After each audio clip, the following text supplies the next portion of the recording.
Hey guys, welcome to the 10th episode of Money Talks. The topic today is love and money, the best practices for managing money in a relationship. I'm your host Abdullah, a business associate at Plain Saver Credit Union. And this is our panel. So we'll start with Gaminda, who is the Chief Operating Officer at Plain Saver, Ashir Davies, who's the Content Marketing Officer at Plain Saver Credit Union, and Naman Ahmed, who's the Financial Solutions Manager at Plain Saver. So here's how today's episode is going to work. We're going to first have a quick fire stat guessing game using the whiteboards. We're going to have a part two, which is the top 5 financial struggles in a relationship. And the third would be the panelists' best tip of saving as a couple. The final part will be a Q&A, and we're wrapping up with questions. Let's get started. So the first part, so we're going to take a test with what you know already, guys. I'm using questions based on a 2025 Love and Money survey. So here's how it works. We have multiple choice questions, and we have 3 options, A, B, and C. You can kindly write down A, B, and C or whenever the question is asked. You all have whiteboards, and you have 10 seconds to write your answer, okay? We'll talk about the answers after the questions is answered. So, ready, guys? Yeah. Ready? Yeah. Amazing. So, according to a Plain Saver's Love and Money survey, what is the most common way to split bills in a couple? Is it A, 50-50, B, proportional to income, or C, one person pays most / all the funds or all the bills? Hide our cards. Like yes. no one copies each other. Exam conditions. Yeah. Everyone ready? Ready. Yeah. The one's on B, it's on A and B. The correct answer is actually B, proportional to income. Ashia, you said A. Is that a surprise that it's not 50-50? A little bit. I would think that couples would split things individually down the middle. I Yeah. just make that income. Not everyone's income is the same. Sure. Yeah. Next question. Okay. So, according to Plain Saver's Love and Money survey, what percentage of people think that people think having joint accounts is a good thing in a relationship? So, having a joint account is a good thing or a bad thing in a relationship? Do you think it's 70%, 50%, or 40%? I think it's a good idea. Yes, to have a joint account. Can you just give those 3 options again, please? It's A, 70%, B, 50%, and C, 40%. Is it a good idea to have a joint account or no? It's on A, and one A. The correct answer is actually A. Well done, everyone. So 70% of people think joint accounts are a good idea for relationships. Gaminda, Yes. have you had a joint account with a partner? Yeah, I've got a joint account with my wife. I had a joint account with her as soon as we got married because it was the easiest way for us to manage finances. Amazing. Thank you very much.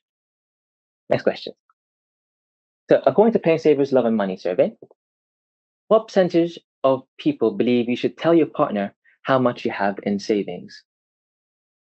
Is it A, 25%, B, 65%, or C, 70%?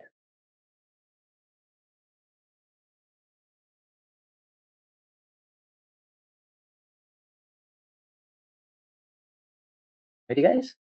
Yep, review your answers. E, B, and B. That's correct. So 65% of people in the survey said that you should actually tell your partner how much you have in your savings. Okay, next question. So, according to the survey, what percentage of couples share financial decisions equally? Is it A, 83%, B, 63%, or C, 43%? Repeat the question again? Yeah. Okay. What percentage of couples share financial decisions equally? What options again? A, 83%, 63%, or C, 43%? On A, C, and A. The correct answer is actually B, 63%. So, Numan, do you think couples should always be open about their savings? I think they should be open about the savings because I think honesty does help a lot. Amazing. The last question, guys. Okay. So according to the survey that we ran, what percentage of women earn less than their male partners? Is it A, 61%, B, 51%, or C, 51%? So it's A, 61%, B, 51%, C, 41%. Is she ready?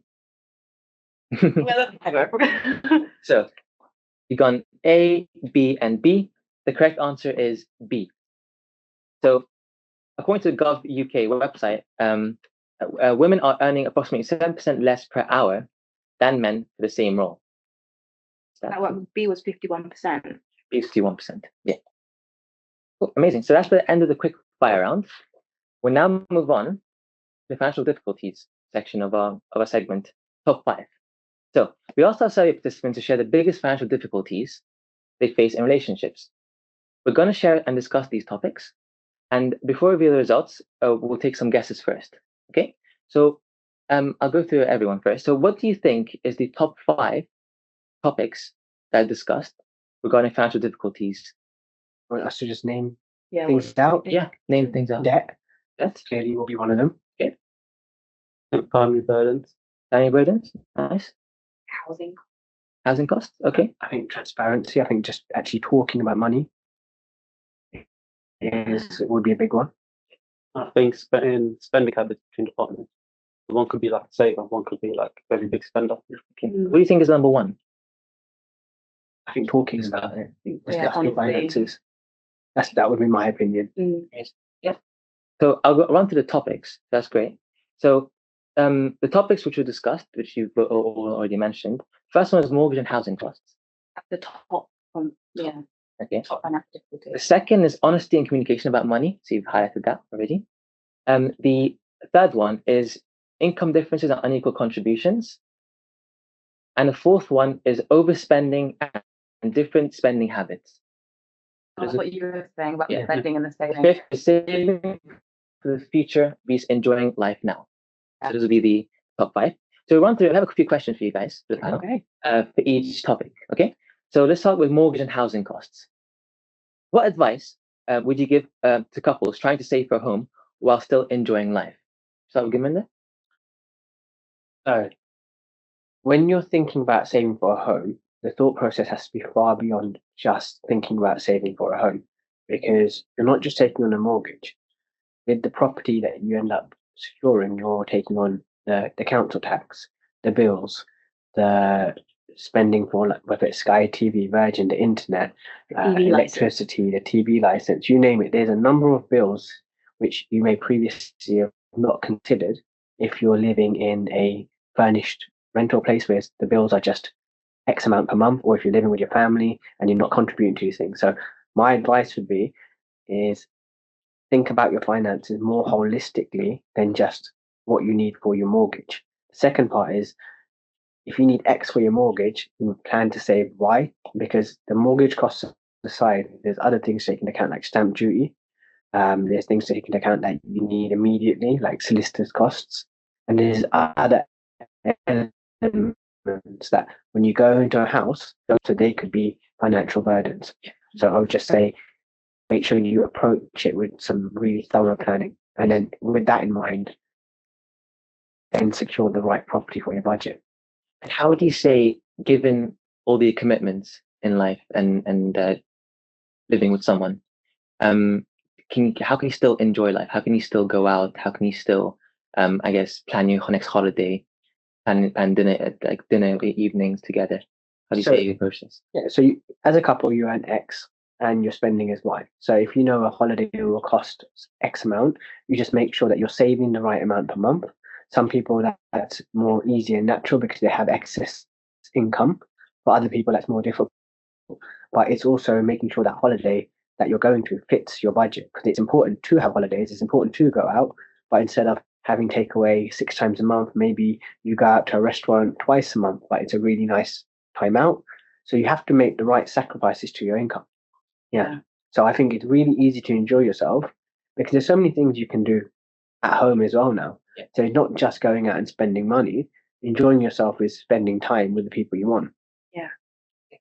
Also, I think what you're getting at there is you need to budget together as a couple, Yeah. right? Really make sure you have your priorities in line and honesty and conversation. If you guys have one goal you're working towards, then direct everything towards that goal as a unit. And that'll make it easier. That's great. So, if say a couple, so you have a couple, one person wants to buy something, okay, but the other doesn't. How do you approach that? Am I? That's a tough one, but I think what you can look at is, and it comes back to having a joint account. And I think Steve Harvey said this perfectly well. Is with a couple, is you should have a joint account in which all your bills go out from, but then have a separate joint account, which is like a savings account. So you both put money in this equally. But then whatever's disposable, you could split it between yourselves, and then that's your own individual account. How you manage that money, that's obviously up to you. But at least this way, you are still saving. The priority bills are still being paid, and then whatever's like left over, that's obviously your individual spending. So at least you could just be open and honest about how you spend, but then that's disposable income. So it's kind of okay. Nice. So having clear communication, having a joint account. Yes. Okay. Amazing. One of the other topics which came up was touched on was honesty and communication.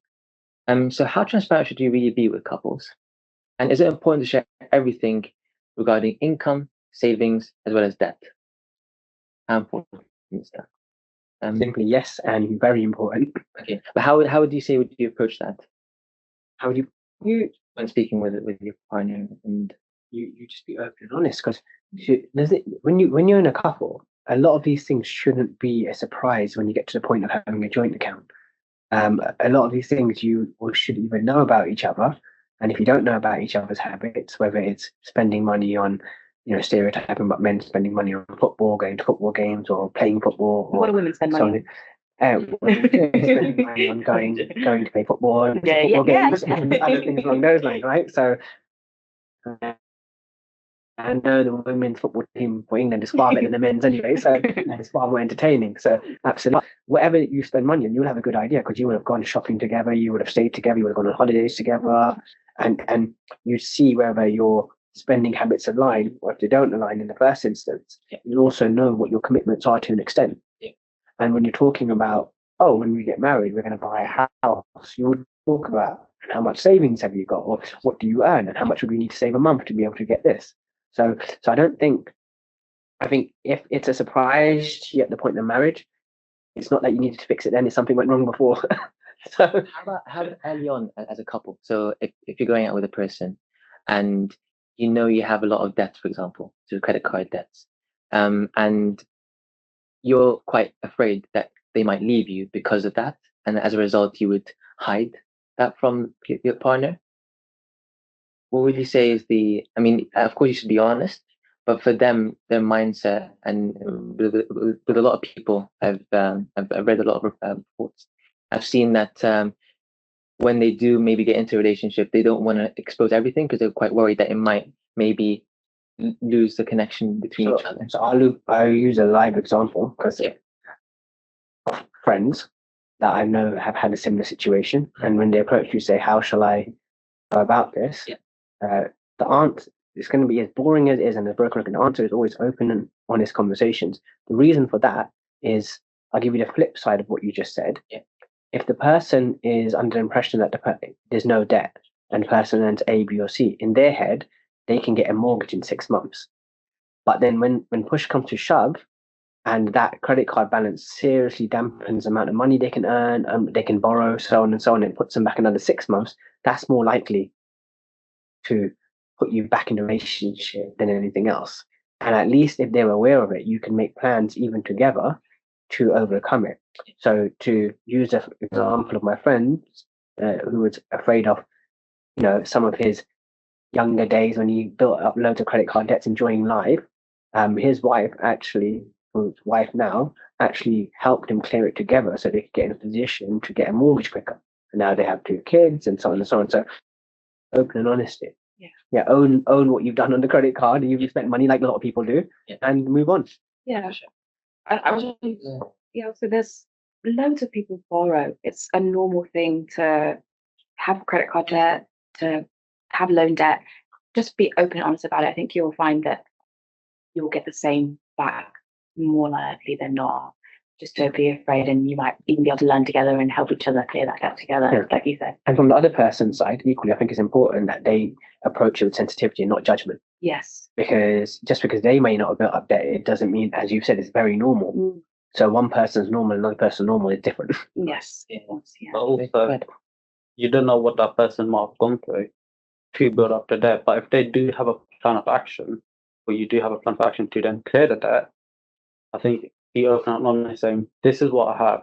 This is my plan of action, and it'll take me this many months to clear it." Yeah. Obviously, but if you do decide to help, for instance, it'll be sooner, but at least show that you've got a path to become debt free, so you could help with the next achievements in life, for instance. Being honest as soon as possible is the best thing. Yeah. Straight away. Yeah. Amazing. Thank you very much, guys. The next topic, which was top 5, was the income difference and unequal contributions. So should couples always aim for a 50-50 split, or is there a better way to divide finances? Numar?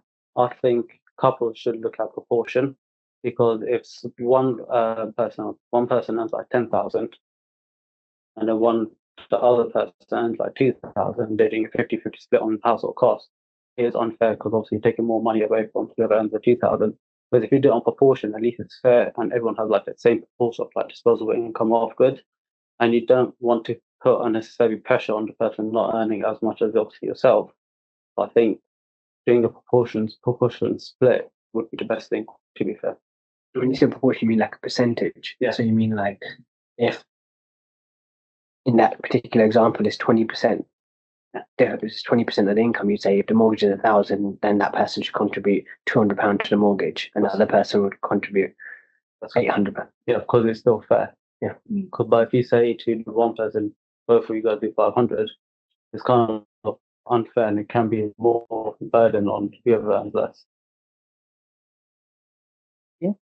Anything to add? Yeah, I mean, agree with both of you two. That's where joint accounts can come in handy if you want to pull your money together in one joint account, have everything going out. You all have that one account, be one system, basically, one person. And I guess it's linked to the communication factor in terms of having communication and sitting down maybe each month to try and discuss your expenses and seeing where money can be allocated to. And trust as well, because I know Judge Judy says all the time, never get a joint account. But if you know a person well enough, so if you've had that conversation, if you trust that person, then there will come a stage where that joint account is necessary. You can get married to them and not have a joint account, then. Yeah. I don't know what your priorities are there, but you know. So I agree and disagree with all.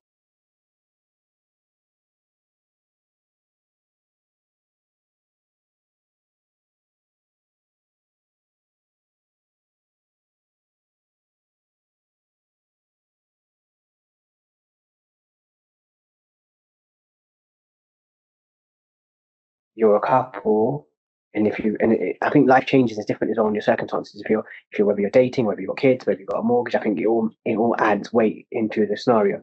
But in the scenario you said about someone earning 10 and someone earning pounds, if you did the 80-20 split, person A with a low income would spend £600 and be left with £1,400 a month. Person B would spend 2,400 and left with 7,600 a month. So that's still significantly different. So should person B live a £7,600 disposable life and person A live a £1,400? Yeah. So does that person go on holiday to Take does that kind of just stay So, vacate? So I think like you should kind of see it as a joint venture, because in terms of contribution, especially in couples, they come in different ways.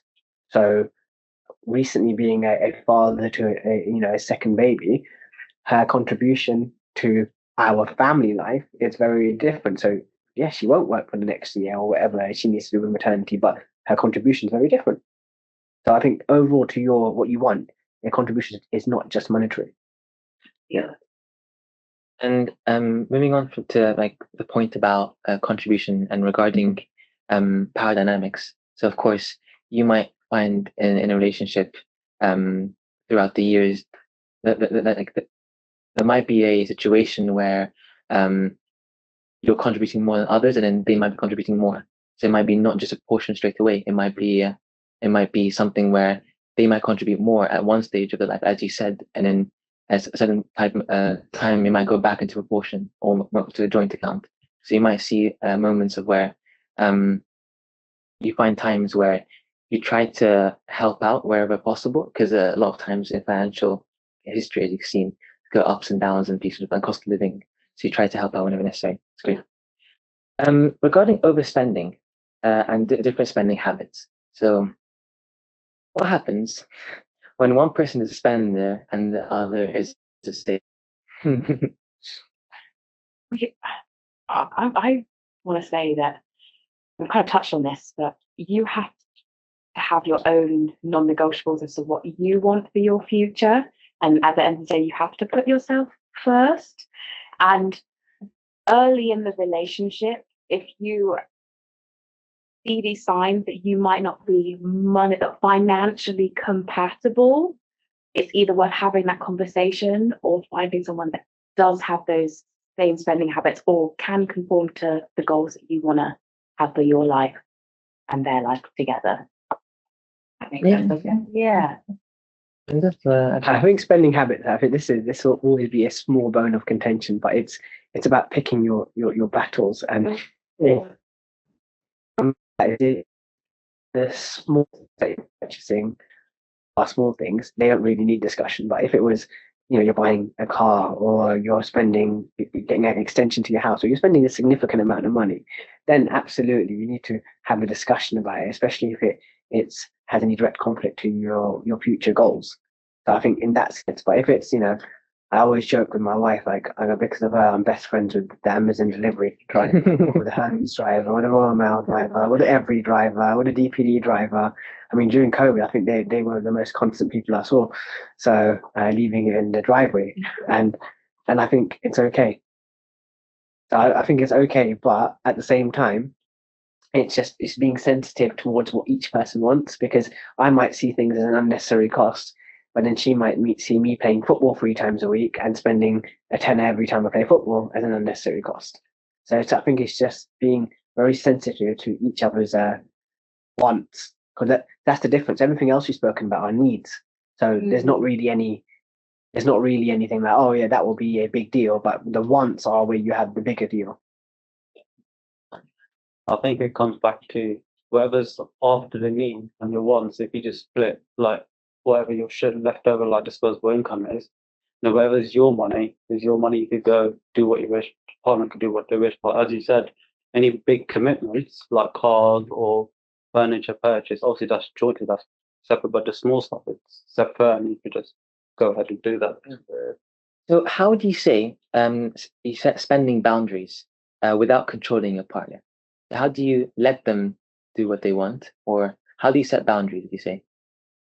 It's certainly broken record. It comes back to being open and transparent, because if something bothers you, don't bottle it up. Just be like that. Like, why are you spending money on this?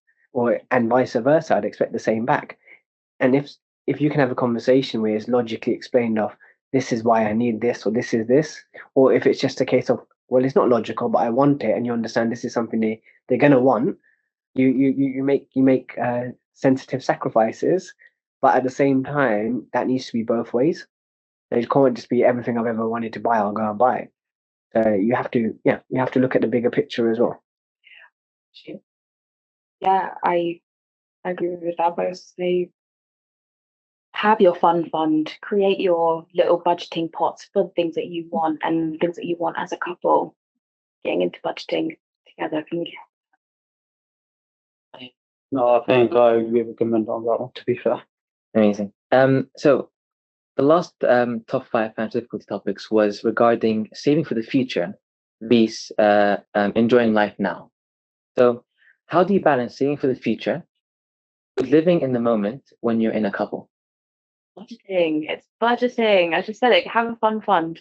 Have a budget, a goal for your future, your saving account for your future, while also having a fund for the things you need now and budgeting your essentials. That way you can do it all and know that what you're spending is what you have and you're not living beyond your means. I think if you're really clear about long-term goals, Mm. I think what you find is you don't really need to talk about the short term too much. You naturally fall in line. Yeah. So if you know where you need to save X amount, so everyone's in a different situation. So if someone's in a situation where they're now saving for a mortgage and they know I need to save £1,000 a month from my salary, for example, then they're not going to go and spend. They're not going to have 6 takeaways if they know that each takeaway costs £50, Yeah. because that's £300 of that £1,000. Yeah. They might have one takeaway then. So I think you naturally fall in line to what your outputs are, because every human being, you naturally have survival instinct. So if you say I've only got this much money, you'll live with that much money. I agree with that. To be fair, I just think the long term, if you know what you want long term, you just put aside however long it takes. You know the cost of it. And you just divide it up, and then you want to put it away, and at least you know whatever's left over is what you can spend for the now. Amazing. So living life for now, for example. So if you do want to go, say on a holiday in the meantime, but you have to bear in mind what your long-term financial goals are. That's the main message from that. Yeah. Amazing. Yeah, but also I think it's important as I said survival mode, and the reason is because we've also seen things change in the economy too, where people are worried about switching the heating on.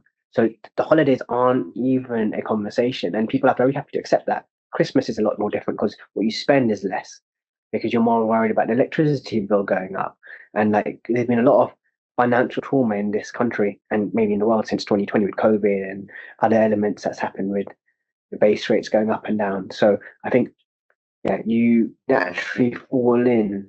People have got higher mortgages, but they're still surviving. Like TransUnion had a stat that came out that 79% of the public are still considered financially resilient.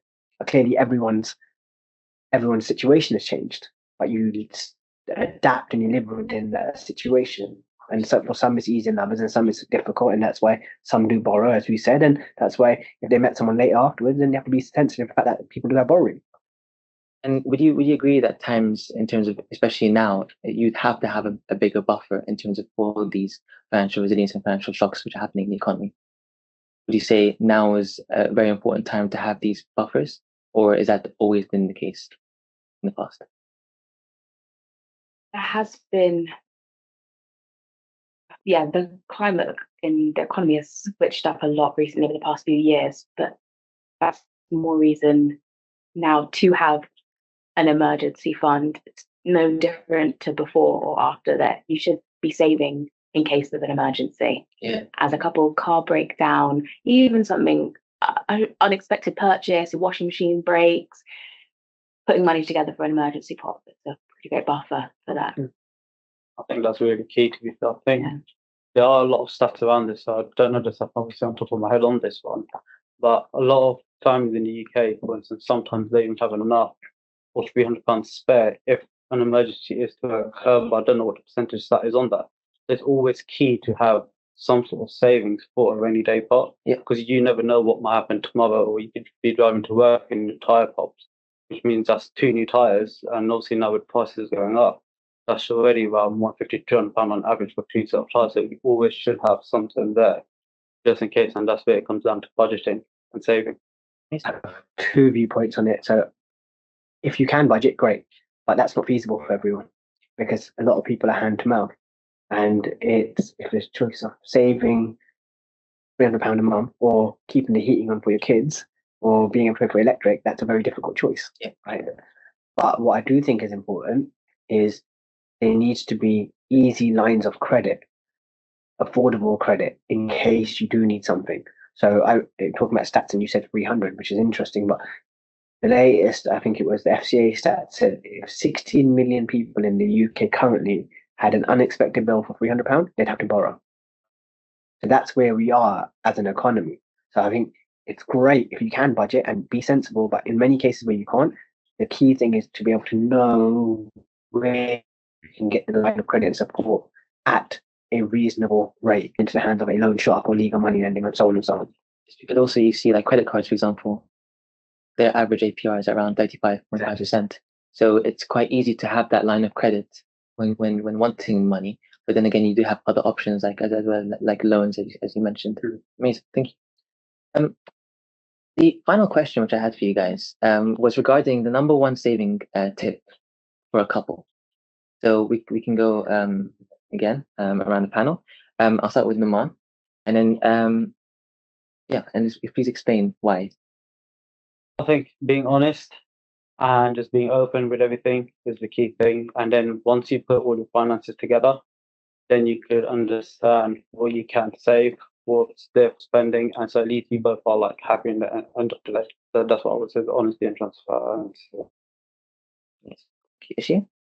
I would say don't underestimate the couple vision board. There's something towards working towards shared goals and having it in front of you that can really help and motivate you guys as a couple to saving and work together. Especially 2025, because that's when it gets created, right?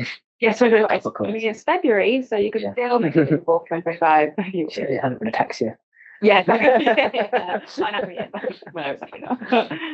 Given? No magical silver bullets here. I'm gonna sing the same song, which is open, transparent conversations as a couple. Be no judgment, and having long-term goals that you're clear about, so no one is shocked. So if you get those couple of things right, then I think you'll be much better aligned. And I'd say from all the discussions, I would also just throw out there is no right or wrong set up for a couple. So it doesn't mean you have to have a joint account. It doesn't mean you have to have all your finances into one account. There's many ways to do it, and it's just finding the right way for you as a couple. Thank you very much, guys. So we'll open the floor up to any audience questions. So the first one from Sushi is, how do you start a conversation with your other half when most often our views about money come with the family's period? Alicia? Ooh. How do you start a conversation about money? Oh, I don't know. Like, can you answer that one? I don't know if I can take that one. Ron, have you got a view? That's a tough one. Yeah, That's individual.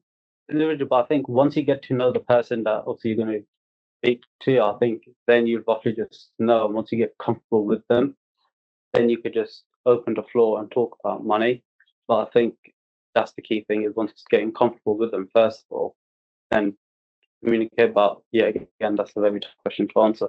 I think it's more important to sidestep the question, but like as in, I think it's more important that you two as a couple are aligned, and then you stay aligned. So even if you're talking to people outside of the couple, it's like these are decisions and stand by them and own them. And then that way, regardless of what families say, you two as a couple have decided this is what it is and stick to it, have each other's backs. Actually, now I do have something comes to my mind. Approach the conversation with no judgment and just make sure that it's as open as possible. Yeah. You're trying to help each other as a unit. Thank you. And someone else, this is, I guess, less of a question, more of a what's your opinion. But they were saying that a lot of the conversation is around younger couples, whereas there are couples who are still married and maybe in the 60s, and the retirement goals keep changing. So they said we are a sandwich generation, and can we address some of those issues? When do you want to start? You start with the oldest. Oh, I do need to start thinking about retirement, I suppose. It's a really good point, and I don't. Although we're young and we're working at mortgages and other things that maybe the younger generation speak about, which is a fair point. I don't think the crux of what we're saying changes too much. So my parents are at retirement age, and my dad retired earlier. My mum's still working, but they speak about finances and they know what their income needs to be. They're very aware of what their income will be after they retire. And they discuss things like when is the right time to retire for my mum and what do we want to do afterwards. So again, the cliche of just open, honest conversations and having those long-term goals. And if someone's going to deviate from it, don't make it a surprise. Talk about it nice and early if you're thinking about deviating from something or if opinions change, because everyone has the right to flip-flop, but don't flip-flop silently. I can only think about my grandparents and what they're doing, how they have their conversations around money. It's just one shared pot, but then one one shared pot of money, and they always, if they have any changes that they're going to make, they speak about it ahead of time. My parents are just literally what she just said. Everything goes into one. They have their long-term plans on what they want to do, and if anything changes, they'll say this might not be feasible anymore, or anything like that, and they might slightly change it or increase like the goal, if that makes sense. But they still plan towards something. Everything just goes into one. If you do have questions about your retirement plans together, you can access different forms of help. There are people out there that will give you advice. If you go to a financial advisor, you can get some free time with them to go over your finances as a couple and really work out your future together and set that in stone, so you both are on a plan that you know will work. Any more questions? Yeah. So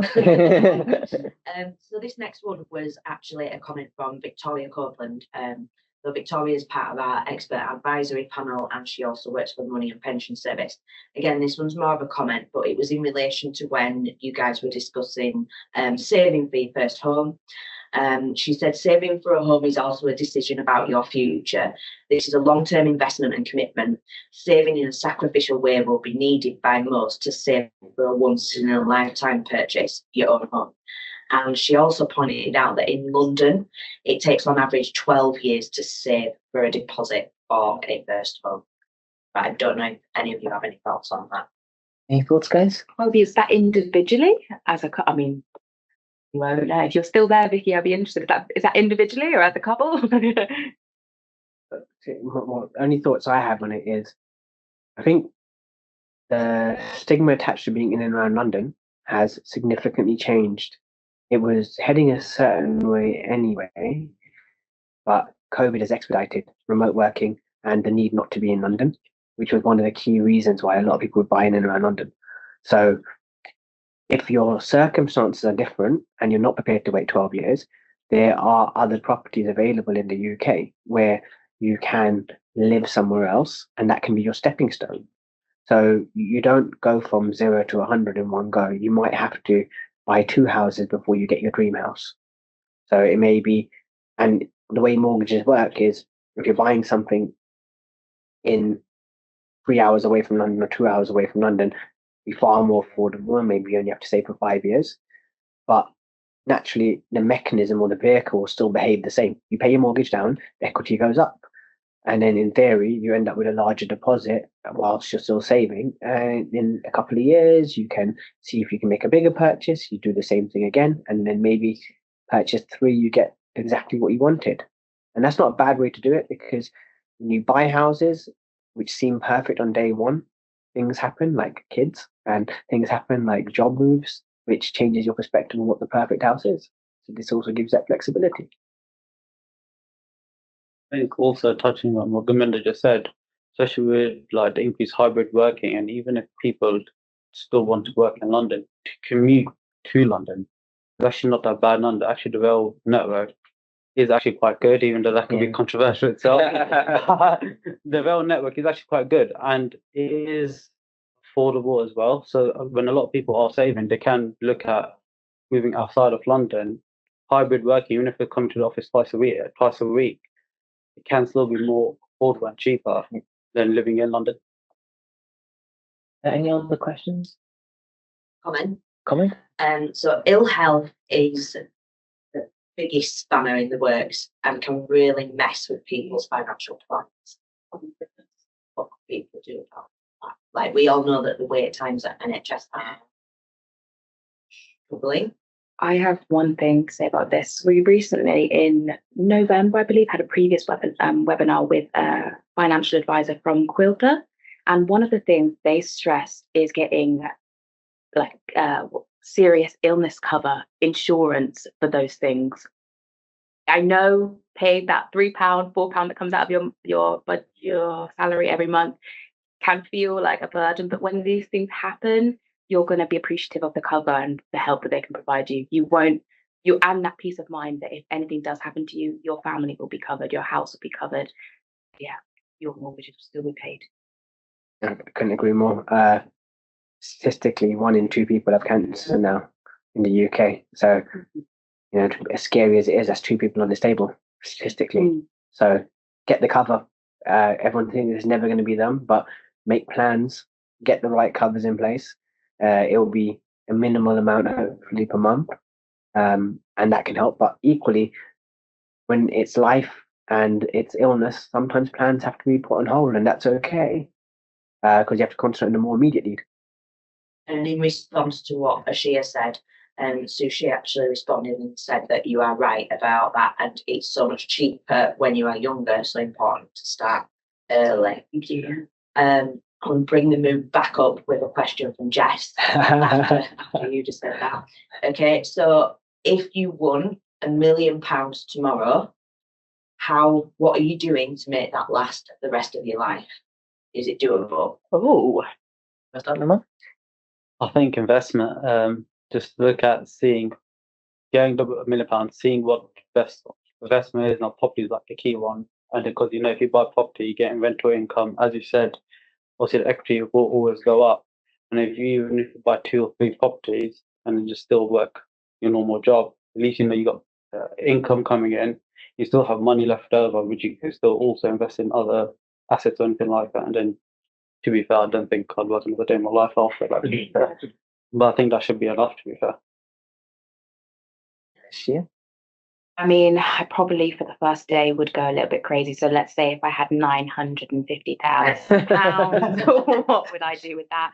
I would definitely invest it, put it into a savings account that has a high return, see if you can make more money from that.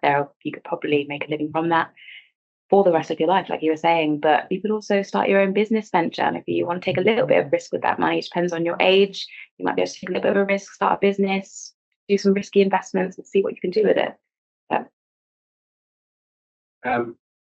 Two ways to look at it, isn't it? Again, so it's 50k income for 20 years, so you can live 20 good years without having to work, maybe.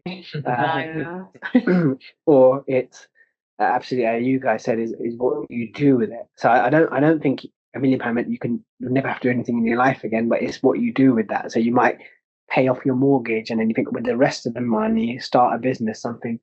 It could be buy another house and get the rental income. It could be start something I'm really interested in. But I don't think in isolation that would mean you can hang your boots up for good. Maybe you could live in a farm. Yeah. Any other questions, Rachel? Just to follow up on that one, really. So Sushi added, would you actually tell anyone? Well, not Ashia, because she spent 50 grand in the bag. You know how expensive bags and shoes are, okay? People might start to get a clue, though, right? Think about I walk in with lifestyle and. But if Abdallah rode in a Ferrari and says that, yeah, I think we'd. Yeah, you know what who I would tell? My partner. Yes. Well, I don't know. Would he tell you after what you just said? Take that out. Okay, so the last one is literally just a clarification from Victoria. She said on the 12-year thing, that's as an individual. As an individual. Yeah. And I think that's it. Them. Amazing. Yeah. We had a couple questions from Instagram too, so which we wanted to share with you. So one of them was, what's the biggest financial red flag in a relationship? Oh, The biggest. keeping with the theme, unwillingness to talk about your finances. If someone's shady or skeptical or talking about things, then it'd be hard to have an open and honest relationship. Ooh, if they had a bag of money under the bed. Bag of money under the bed. I haven't told you about it. Yeah. Only the bags on the bed should be designer handbags. Any I red agree flags? with that, to be fair. If they're hiding stuff from you, being a bit shady, then be like, just take a step back and just look at a bigger picture, to be fair. Because when you're embarrassed about sharing your financial situation, there is stigma attached, but there could be deeper things like gambling, or there could be other habits which could have a different impact on you as well. Yeah, it could be addictive habits. So you just need to be careful. One other question we had on Instagram was, what do you do if your partner wants a more expensive lifestyle than you can afford? pipe down. No, it's probably realistic. Have the conversation. Like, if your circumstance, if you want to change your circumstances, there's one way to do it. If you want to live a different lifestyle, you have to earn more money. Then change jobs, and you have to see if that's possible. That's not always feasible for people. If not, then you have to live within.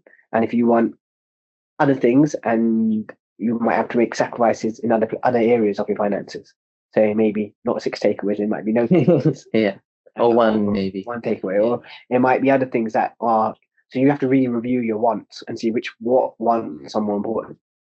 Yeah. I literally said the same thing. Look at it wants and needs, and then if it's still not feasible, is what can you do differently to potentially even get out of your comfort zone to now go and earn more money to then potentially even afford it, or you both go and earn more money and then to be able to afford it. But a caveat: earning more money normally comes with doing more work, which will hamper your lifestyle as well too. Yeah. Any other questions, Rachel, from the chat? There is one. Okay. So, how about managing your kids' expectations as you're about to retire and you may have assets? Looking at me with Yeah. I again, personally, this is my own philosophical view, so it doesn't mean it's right or wrong. I don't think that's something you approach with your kids at the age of retirement. I think if you build the right values in them and treat them the value of money as they're growing up, and teach them about making things for themselves as well, when it comes to that point, and there's much less of a disagreement involved. So I think that's always important. And if you're teaching the value for money, when they do eventually get your asset, whether it's 1 kid, 2 kids, or so on and so on, at least you know they'll do the right thing with it and better their life. Especially in the month, this is not the future. I do have one thing to say about that, actually. It goes back to what we've been saying about being honest and having conversations. Yeah. Having that conversation with your children about your assets and what you are planning to give them is really important, because they can plan their future around what they might get from you. So, and they may have expectations already about what they're going to do based on what they think you have. Yeah. If they know, then they can make plans for their future based on that.